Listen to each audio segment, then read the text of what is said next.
المضارع المستمر يا حبايبي بيتكون من subject اللي هو الفاعل am is are زائد الverb نضيف له ing. I am playing football now. He is eating meat at the moment. They are playing football at present.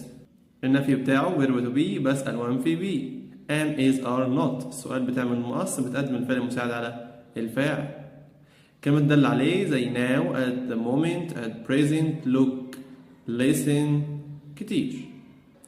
استخداماته حدث يحدث الآن أثناء الكلام، وصف أحداث مؤقتة، وكمان الترتيبات المستقبلية مع المناسبات الاجتماعية والرحلات المدرسية. ولو هنعمل طبق كمل انت بقى حافظها صح؟